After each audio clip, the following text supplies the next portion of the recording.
The COYGIG Pod on Off the Ball in association with Cadbury, official snack partner of the Republic of Ireland women's national team. Katie McCabe, a huge goal. I'm very proud of the team's performance. We're going to go out there to beat them. We're going to try and beat them.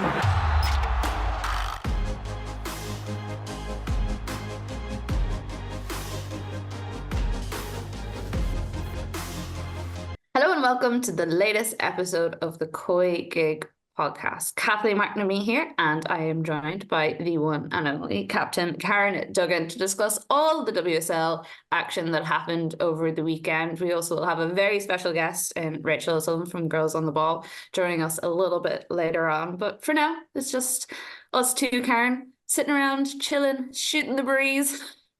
I know. We're still feeling a little bit lonely without Emma. I'm coming on the podcast expecting to be, in some way slagged or abused, but I guess it's pleasantly quiet. It's not the same. Pleasantly quiet. Yeah, it's just not the same. And she's everywhere. So, everywhere, yeah. She may at least we're getting our fix. Soon. Yeah, we're getting our fix. It's great to hear her on the co-coms on Sky. She's fantastic at it. So repping us there, which is great. Yeah, she really knows her stuff. But you didn't have too much time over the weekend to chill, even though that it was a breaking event for the league. It was the All-Ireland Cup. Thoughts, feelings? Bit of a difficult result for you guys? Yeah, really, really disappointing again. It's just one of those things where you can't really pinpoint what's going wrong, but not enough things are going right. So we drew 2-2 and we went 1-0 up. And we had a good lot of possession.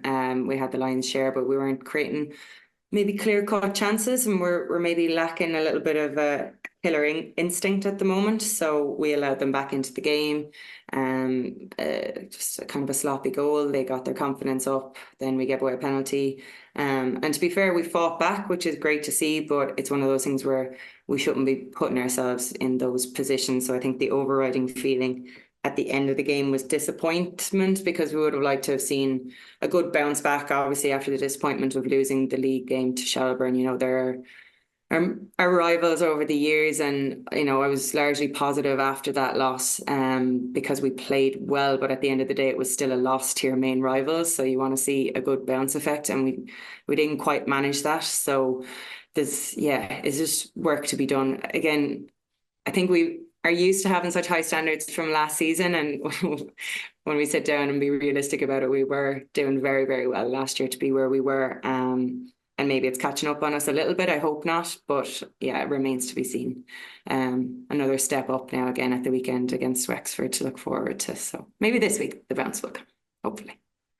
It just doesn't stop. Well, I feel like it sounds like you maybe just need that one result to kind of buoy you and give you the confidence, and then hopefully you'll be able to use that as not a stick to beat yourselves with, but something that'll actually drive you on and say like, okay, yes, it's a different season to last year, and maybe we are feeling not as fresh as we were, but we still have the freshness. The freshness is certainly a factor, because a lot of people will use the All-Ireland League to try new things and bring in new players and try new systems. But because of the situation we're in terms of injuries and the players that we're missing, we don't really have that option either. So it's kind of like, okay, we should be doing well because this is the team that we have at the moment. This is what we have to drive on with. But at the same time, we don't have that same freshness that other teams can have at the moment. But everyone goes through these sticky patches, but look, it was good. It was a different challenge to play against a team like Linfield. They were physical, so again we learned things about ourselves in that regard.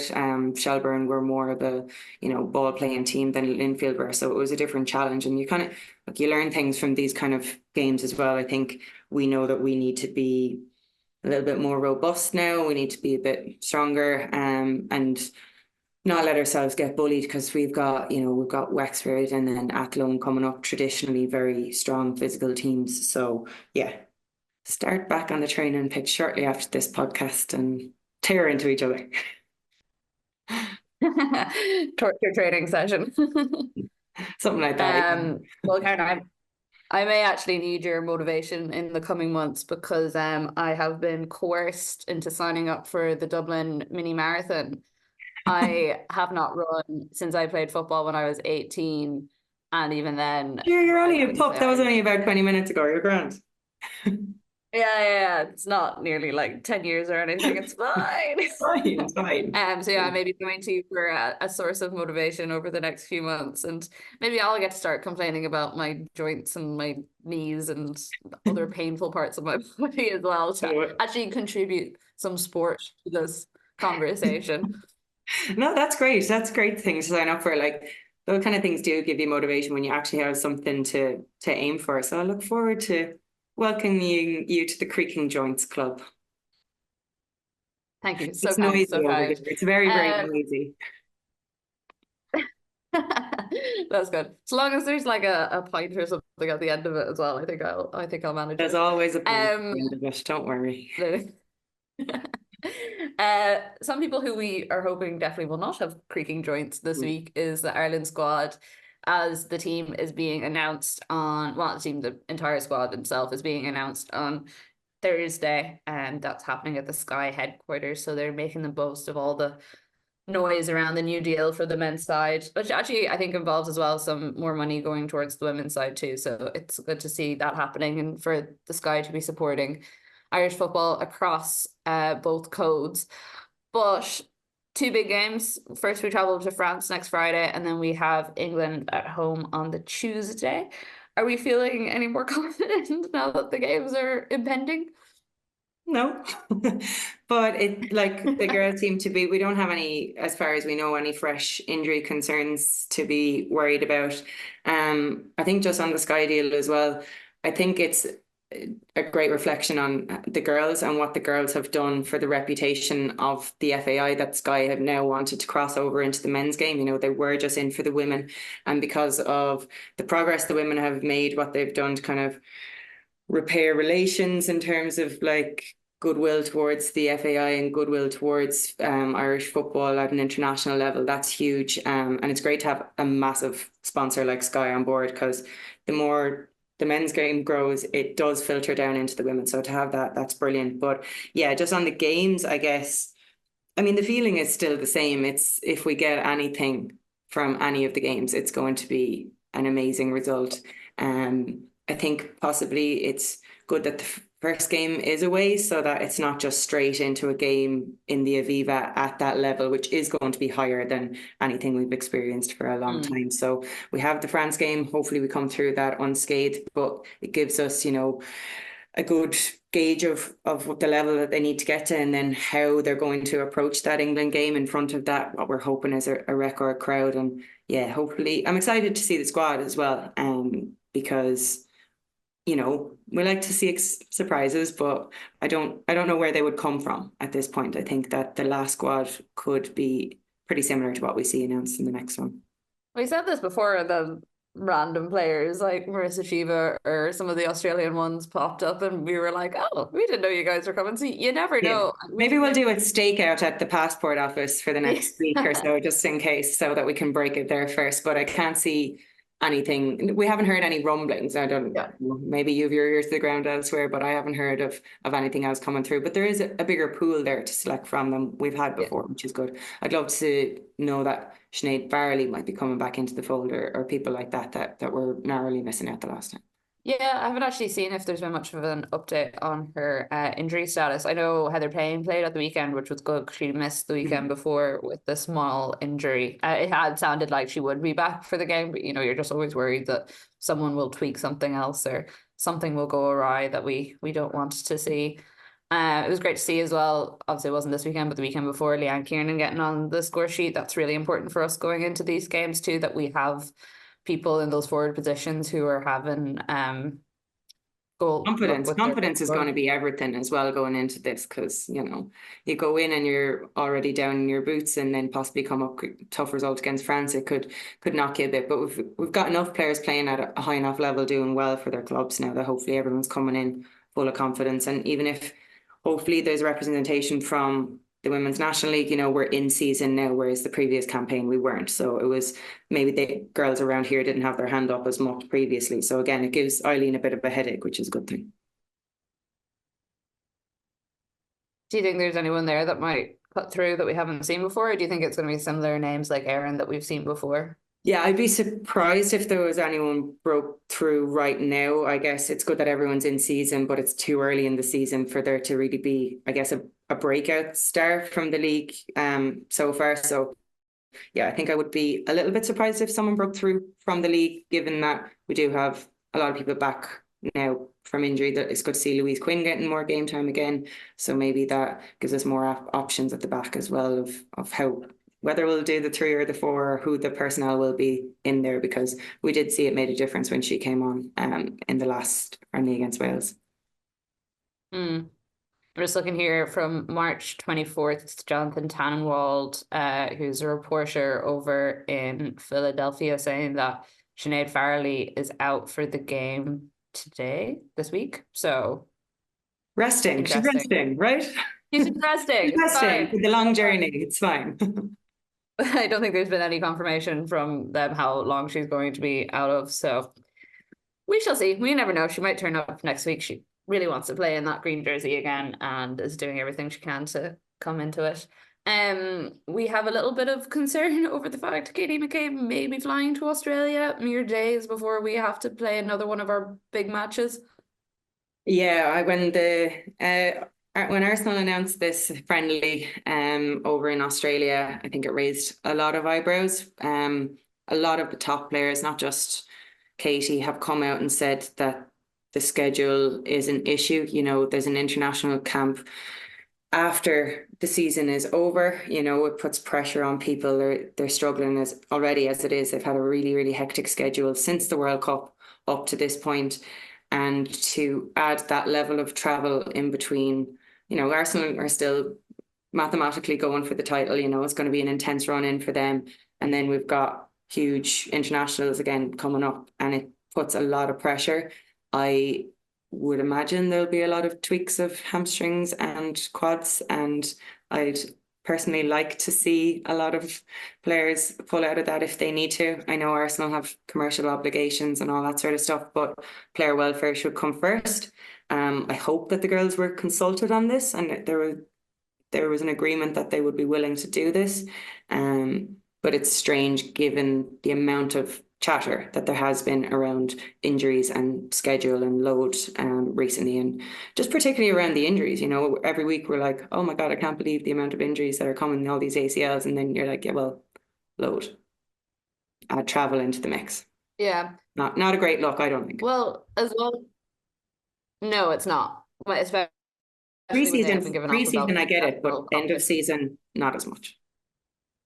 No, definitely. I think it's going to be so hard because I can't see it in a way where there are so many top name international players on that Arsenal team. Like, how does it look if there's 1 or 2 that get to not go? Realistically, yeah, they will travel. It's their job. At the end of the day, Arsenal are their employers, and you can't really just say no to that.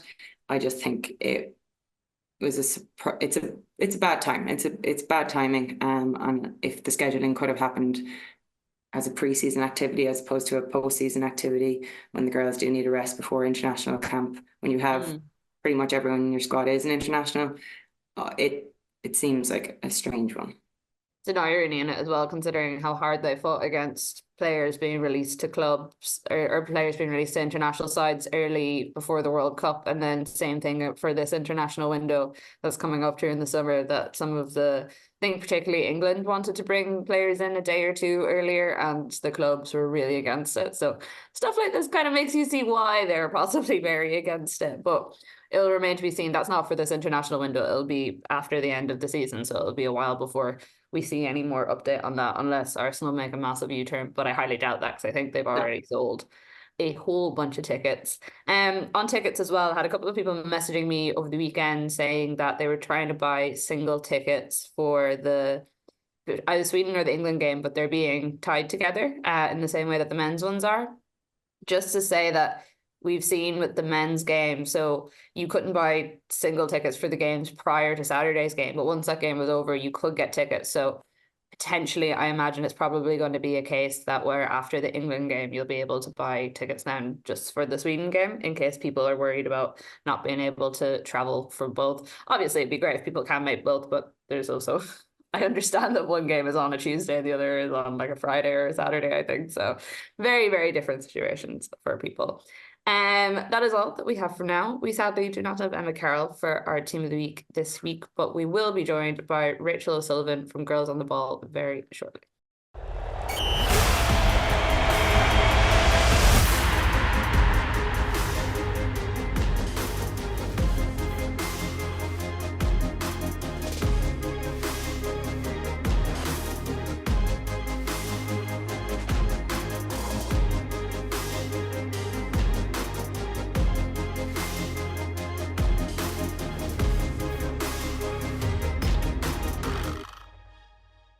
Now, I am delighted to say that we are joined by the one and only Rachel O'Sullivan from Girls on the Ball, who has been once again kept very, very busy by the football schedule. I saw I'm not sure if it was yourself or Sophie tweeting from your account that the World Cup felt like it was only yesterday, yet somehow we're edging closer to the end of the season. Have you been fit to collapse yet, Rachel? Or are you ready to go again? I'm carrying on. I just need to keep going until the end of May, and then I can collapse for about 5 days, and then we've got the Champions League final. So don't know how the players are doing it, so I can't complain. Oh, we were just talking about that before you came on, about Arsenal's potential trip to, well, it is going ahead, the trip to Australia and what it means in the context of Katie McCabe and our international window. Makes loads of sense, doesn't it?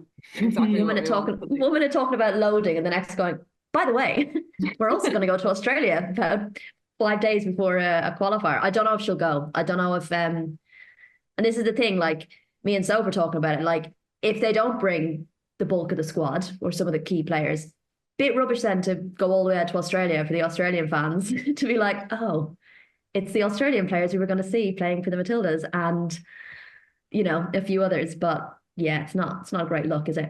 Do the Aussies have an international game around that time out that direction as well?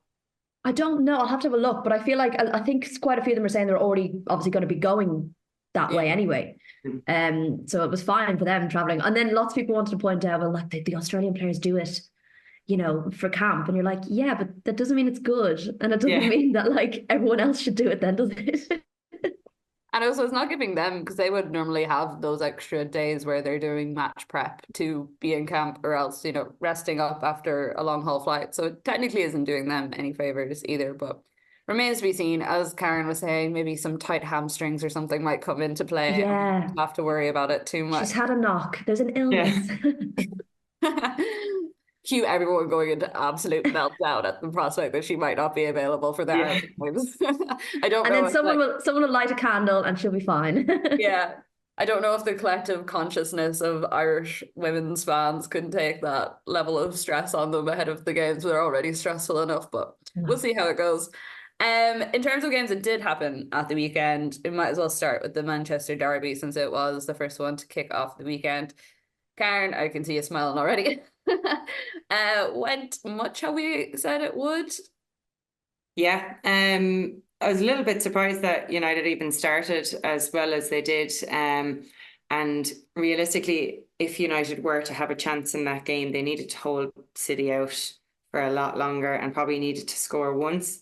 So I understand why Skinner was so aggrieved with the first Man City goal. Obviously, there was an offside in the build-up. And you can say, what if? Because United were a little bit on the ascendancy for a lot of the first period of the game.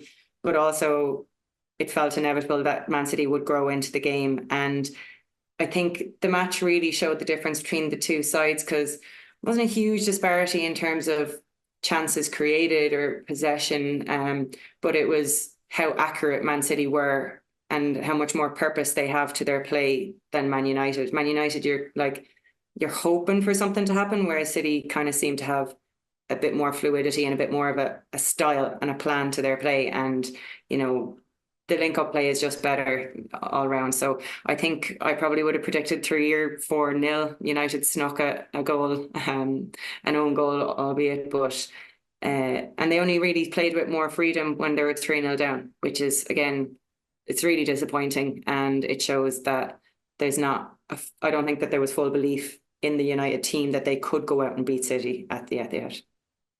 Well, that's belief has been something that we've talked about a lot this season, in terms of even just when they're looking at signing players or after the players they'd let go, having that belief in themselves and having that sense of style just doesn't seem to be there. Rachel, a great day for Jess Park, lifelong City fan, came up from the academy, what a way to score your first league goals.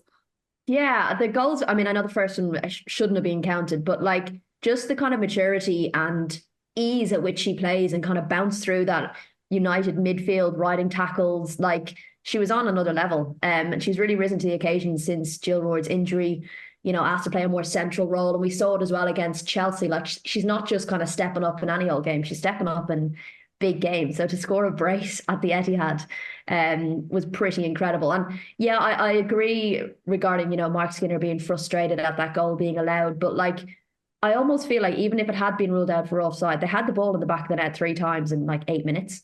So it was almost that getting that ball in the goal. Suddenly they were like, okay, actually, we've ridden the storm, the early storm for the first kind of 20 odd minutes. Yeah, let's do it again. So I feel like even if it had been ruled out, they probably would have gone again and gotten another one. But yeah, again, agreed, frustrated. It's this kind of same old story, but United coming out, starting games well, creating opportunities, but not good quality opportunities. I would have thought he'd have seen the late change in defence and see, Kennedy coming in late into the back line and would go, that's who we need to target, because there were moments where she was caught out, didn't know whether to go high or to stay back, and she'd kind of get caught in the middle sometimes. And, teams should be able to recognise and capitalise on those moments. And I just didn't really feel like they did. And once that back line settled, you kind of didn't see anything else other than a Man City win. We were chatting to Jaleel Flaherty the other week, and we were saying, if Chelsea and City played each other today for the league, who would win in a straight out battle? And it's just become my question du jour for every guest that we have on. But for you, Rachel, what would you think after watching them at the weekend? If it's based off the weekend, you'd say Man City. But I think after Chelsea lost to Man City and then had that win against them in the cup where they didn't play well, they didn't play great against Everton, still won. They didn't play great yesterday, still won. I think if it was like on the line for the title, I still think Chelsea would do it.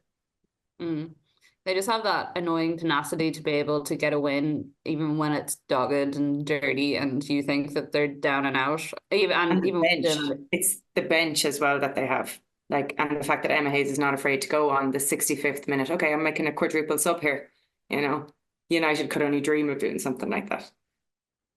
And the fact that they can do that despite the fact they've had multiple injuries across their squad as well this season. It's not like it's been a particularly easy run-in for them.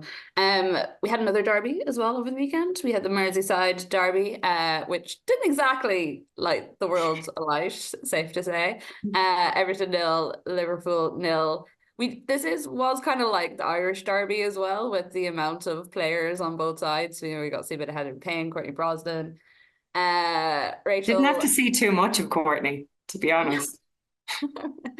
She kept herself warm. She did. There was a good save towards the end. So to keep her concentration in a game where really not much is happening, got to give her kudos for that. Yeah, I was a little bit surprised. I did think this fixture in the past has had a bit of grit to it, and that just wasn't really present on the pitch at the weekend, Rachel. There wasn't much present on the pitch, to be honest, I think, during that game. It was probably the least exciting fixture of the weekend, which I feel like promised so much and delivered so little. Even last women's football weekend, same story, Goodison Park, Merseyside derby, and it was a really enthralling 1-1 draw. And it was exciting, and there were big saves and there were chances. There was much bigger crowd. There was something like 25,000 maybe there last time. There was just under 10, I think, this time around. It just felt flat. And I think the bloody number of injuries, I don't know how many of them were genuine injuries, how many of them were tactical injuries, but it was just stop, start. And neither team could get a rhythm in that first half. And neither team imposed themselves either. Yeah. The fact that in a derby like that there was one yellow card, you're kind of like, come on, someone do something just to kick us into gear here, even if it's a big tackle, because the chances weren't coming, so you needed something else to get it going. It's like neither team, both teams were afraid to lose rather than trying to impose themselves and actually get the win. I think for Everton, they're we're in dire straits, we've got players playing all sorts of different positions.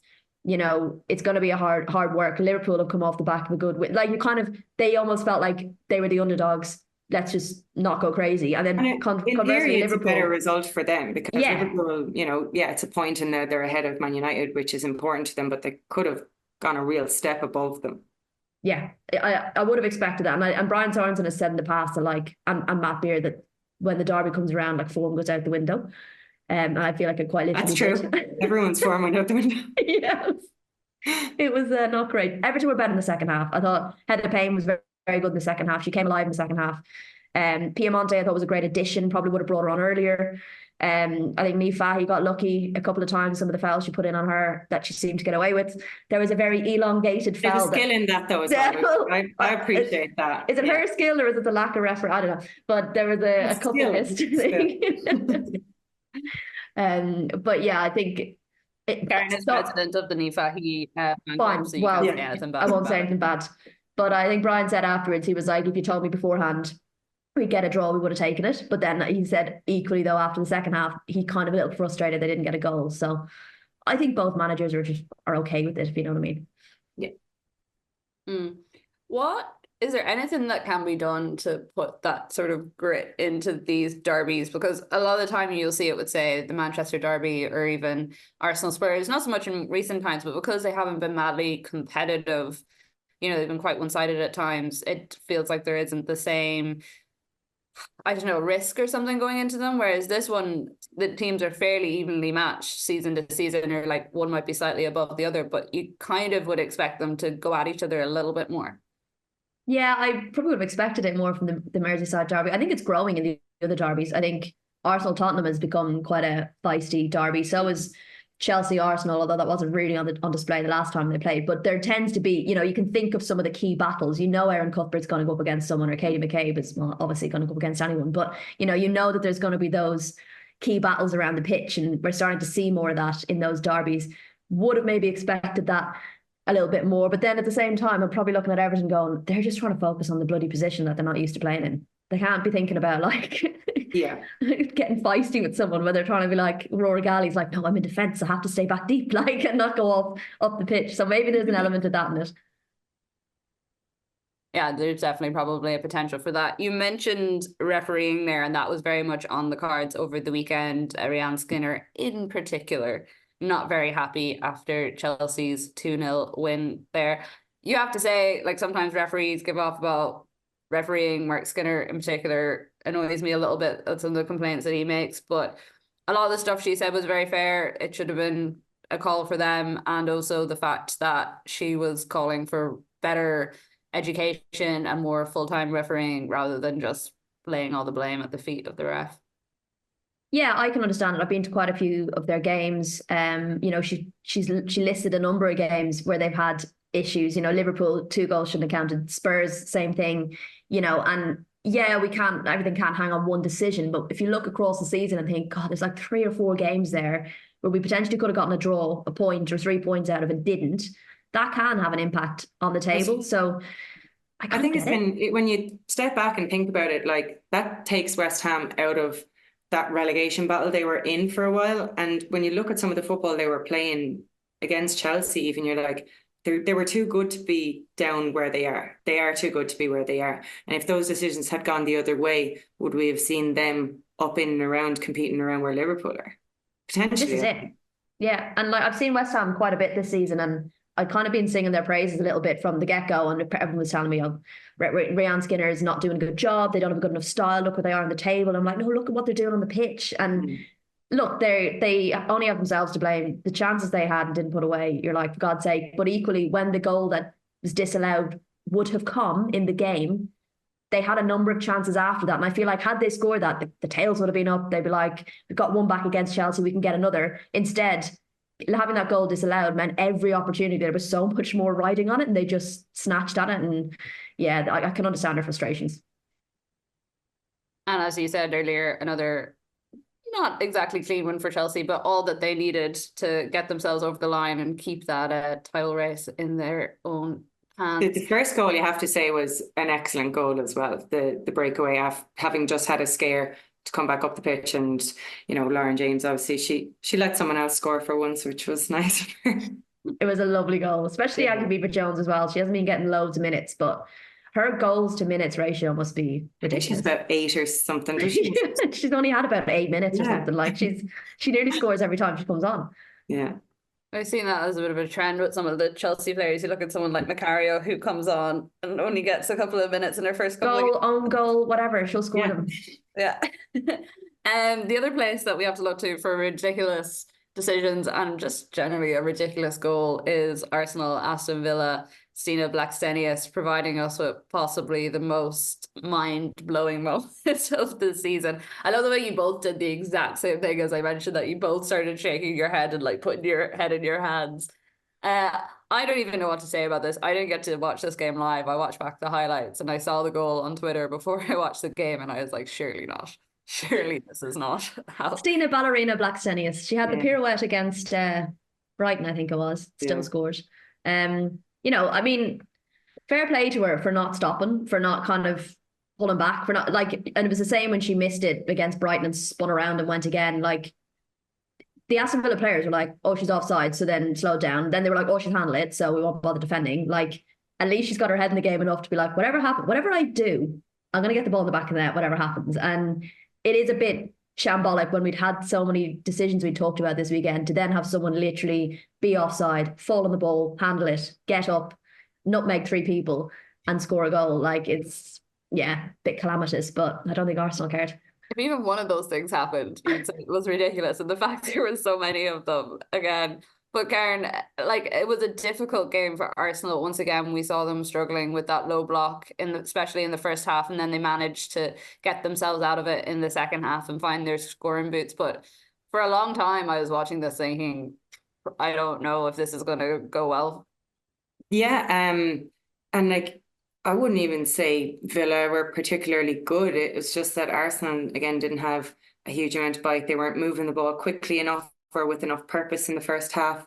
The press, which when they get it right can be so scary for a team to play against, didn't have the same energy.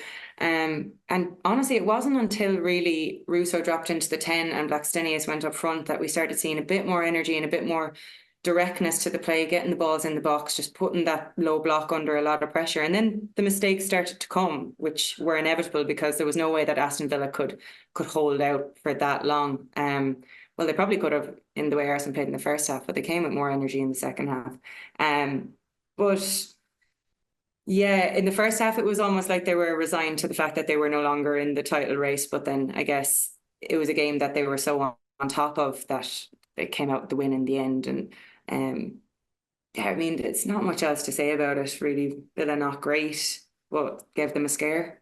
You would have to think, though, with Arsenal that there should be some motivation there in that. Like, obviously, Liverpool did draw at the weekend, so it didn't really come to pass. But with the way results have gone this season, you know, it could very easily be a couple of bad results, and all of a sudden Liverpool are breathing down their necks for that Champions League spot. Yeah, there's an element to that. I agree. There was a lack of kind of urgency and almost desire in some elements. But then there was also like a lack of confidence, I think, as well with some players, which I'm not really used to. You're not really used to seeing with Arsenal. But like players like Caitlin Ford or, you know, that there's like almost a fear of shooting or a fear of missing. Like there was a Caitlin Ford one where ball was laid out to her and, you know, clear opportunity to shoot and she passed it back to the top of the box. You know, there's things like that where just their decision making isn't as good as it has been. And I don't think they're great at maybe problem solving on the pitch a little bit, you know. And decision making even is coming from the back. If you look at the goal they conceded where, you know, Ruben Moy didn't follow the player, but equally then Williamson didn't mark the player in the box. And the exact same things were happening last week. And it's really uncharacteristic of them. And it's almost like they look shaky at the back, you know, and that can kind of filter its way through the team a little bit. I was really surprised with the goal they conceded and how easy it was to stop. And the fact that they didn't. It's like, take responsibility, take the runner. Ruben Moy, grand, she didn't. I expect Leah Williamson to know that the danger then is the player in the box, you know. And but it was almost as well, though, I thought Carla Ward's kind of game plan was to absorb all of that pressure. And then I think teams just know Arsenal can be scored against. And that's probably something they didn't have in the past, where you'd come up against Arsenal and go, okay, if we get a goal, great. But now I think almost any team can look at them and say, do you know what, we probably can get a goal. There is going to be a mistake at the back there that we can capitalise on if we do it right. And if we can hold out enough, you could potentially get a result. And I think that's now maybe how teams are lining up against Arsenal a little bit more now. There's a bit more of a confidence about other teams when they come in against them. I also would maybe question team selection for this game versus, team selection for the Chelsea game. I actually think the other way around would have been better. Stina would have been better to start to help break down that low block. Russo would have been better than against Chelsea, I think. And then, as you say, once she came on with Russo a bit deeper, it was like a different forward line. Mm-hmm. Well, Edeval and the general team's in-game management is something that we've talked about quite a lot on the podcast, is something that's just not been particularly to the forefront or anything that you felt like they've been doing well, especially in bigger games. And when it feels like they really need to switch up, they just seem to almost freeze, which you think against a team like Aston Villa, they should be able to do it a little bit easier. But we got there eventually, which is all I cared about. One team, well, two teams actually, that didn't have any trouble in finding their scoring boots was Leicester and Brighton. 5 goals there. Katie Robinson, I thought, put in a really, really great performance. But it was one of those chaotic games that you were like, anything could happen. You obviously had Leicester getting that goal in the 84th minute, then Hurland jumping up for Brighton and getting theirs in the 85th. In some ways, you'd almost think a 3-3 draw would be a good sign of how this game had gone. Yeah, this is actually probably the surprise result of the weekend for me, because I don't think Brighton have been great. Was quite excited about them at the beginning of the season. You were starting to see things, you were starting to see ideas take place. You knew it was going to be a journey, but you were starting to see a bit of a style. And I just feel like they've plateaued a bit, and they've become a little bit less creative, because again, maybe it's a team that I always felt like could get a goal in a game, even if they didn't win it. You felt like Hurland was going to they were going to find her and she'd get a goal at some point during a game. Whereas I think they've struggled a little bit with that service to their players up front. So I wasn't expecting this, particularly against Leicester, who I thought played well against Spurs, and it was quite a tight game last weekend. To then just, I don't know, both teams just threw defending out the window in the second half. Again, some of the goals were bonkers and from mistakes, some of them. That one that came in from the corner is just like, that was almost Blackstenius-esque. So yeah, it seemed like quite a wild game. And for those goals to come in the second half as well is ridiculous. It was one of those things. Go crack. Karen's just there for the vibes. That's all she really cares about when she's watching these games. It's an important win for them as well in terms of where they are in the table. Like, I remember talking with Emma Byrne about this a couple of months back. I think it must have been before Christmas, and she had been out at the Brighton training set a couple of sessions, and she was kind of saying to them, guys, if you don't pull your socks up here, you're seriously looking at relegation as a possibility, and these games are getting important. We saw them get over those games, but like you were saying, Rachel, they haven't really done anything massively impressive this season so far, despite the setup that they have. And I feel like this is something we say a lot of seasons about Brighton, is that it looks like the potential is there and the want is there, but they just haven't really seemed to be able to hit on it, which is unfortunate for them. And unfortunate for the league too, because we like to have as many competitive teams in there as possible. I think there is an element though of like maybe managing their expectations versus their spend and where that spend is. Like, obviously they've invested in this great facility. You're not suddenly going to have like a top 4 team in a season. You need to spend the money on the pitch as well. You need to be bringing in those kind of players if that's the kind of quick progress you want to make. And you shouldn't sack your manager like 3 months into a season. So like, it's a weird kind of, you look at their ambitions and then you look at some of their decisions and you're like, they don't kind of match, if you know what I mean. So that's what's been frustrating. I think they've had, for all their investment, they don't have a great relationship or a great history with managers. And I think that's something they really need to get right, whoever they end up bringing in. Definitely. And then finally, we have Tottenham 1, Bristol City 0. When you saw Bethany England scoring after 1 minute, 2 minutes, you were kind of like, this may not be a good day at the office for Bristol, but they put in a defensive performance. Tottenham also seemed to have left their shooting boots at home, and they had 23 shots, only 7 of those were on target, so it wasn't a great day out for them overall, especially with the amount of possession they had. But it is a loss for Bristol, but they can be relatively happy, Karen, that they managed to hold Tottenham to just 1 goal. Yeah, I guess in the greater scheme of things they can be. But you know, when they're only getting beaten by 1, you're always kind of like, oh, could we have pushed on and could we have maybe nicked it when Spurs obviously weren't at their best? And you know, Spurs are pushing forward. Could their counter attack have been a bit more efficient? But they had to soak up a lot of pressure, and they didn't get a chance to create anything really. So Spurs kind of, you know, they're getting the 1 goals and stuff. I think they're going to need to step up a little bit if they've got ambitions in Wembley. You know, there's big games ahead for them, but maybe this is the start of England starting to feature a bit more for Spurs at the right time for them, when there could potentially be silverware within reach. It's been a difficult season for Bethany England, Rachel, between the injury and just coming back and finding her form. Yeah, and I think she probably knew that. And I think, you know, maybe I don't think people were maybe expecting Marco Thomas to come in and dominate quite so quickly. What's been really interesting about Spurs' journey is that it's like they focused on the attacking side of things for the first half of the season. And I'll never forget, they created something like 17 chances against Chelsea in the first game of the season. It was like, who are these people? This isn't Spurs. I preferred the first half of the season. Yeah. It was more fun. Yeah. Forget the defending, we'll just outscore you. But now they've kind of gone the other direction, I think. And I think that 7-0 loss to Man City, maybe he was a bit like, you know what? Maybe we need to think about defending. And now it's like, now they're so focused on defending. They're doing well defensively, but then it's almost and that loss to their creativity. So yeah, hopefully they find it again before the semi-final. But I think, you know, the game was so tight with Leicester. It's quite a tough one to call, and I think Leicester may be a little bit inconsistent sometimes, so it makes it again difficult to call. So looking back at Bristol, I think it's the injuries have come at such a rubbish time for them. I think they almost guaranteed a goal in every game they played, and they've kind of lost that now. And I think that is partly down to some of the injuries they're dealing with, and it's a real shame because that kind of performance that we were seeing earlier on in the season could have really benefited them in games like this where they're just 1-0. Even the United game, it was like 2 shots on target and 2 goals for United, and one of them came really late. Yeah. You know, and they'll look at those games and go, oh, if we'd had the form of the players that we had earlier on in the season, they could have been a different story. So it's a real shame that not only are they already punching up, but they then have to deal with injuries this late in the game is a shame.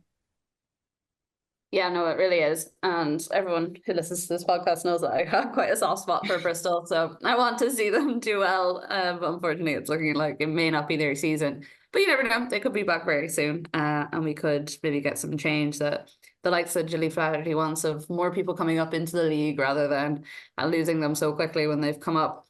Rachel, I have to ask you a quick question. Feelings heading into the international window? Big game in the Aviva coming up. I'm very stressed about it. I'm trying not to think about it, to be honest. I'm excited. I'm excited that it's being held at the Aviva because we put it in the big stadiums in Ireland, England. Yeah, I'm really excited about it. I think England fans will travel, so I'm really hoping for some good numbers, a great atmosphere. Less excited about the actual game. That fills me with a huge amount of anxiety, but it's going to be an experience to say the least. And I've got some friends coming over from here as well, so I'm excited to kind of show them a bit of Dublin and how we can put on a game. Sounds good. Well, hopefully we will be able to catch up with you when you're over as well, and we can provide you with some solidarity. Please. Yeah, you may need it, considering you know what I'm dealing with over here. Rachel, thank you so much for joining us. And as always, if you're looking for any of Rachel's stuff, you can get her Girls on the Ball. They're across social media. And as always, you're at basically every game. I wonder when you sleep sometimes, and I see the amount of stuff that you and Sophie do. Karen, thank you as always. Have a good training session. Try not to torture yourself too much. Yeah, unlikely. The COYGIG Pod on Off the Ball is brought to you by Cadbury, official snack partner to the Republic of Ireland women's national team. If you have any thoughts on the podcast today, or if you just want to get in touch with us generally, maybe you want to tell us that you're going to one of the games or some of the games or all the games, you can get us at the COYGIG Pod on Twitter, and we are always interested in hearing what you have to say. Thank you very much for listening, and we shall see you next week for a bumper week of episodes.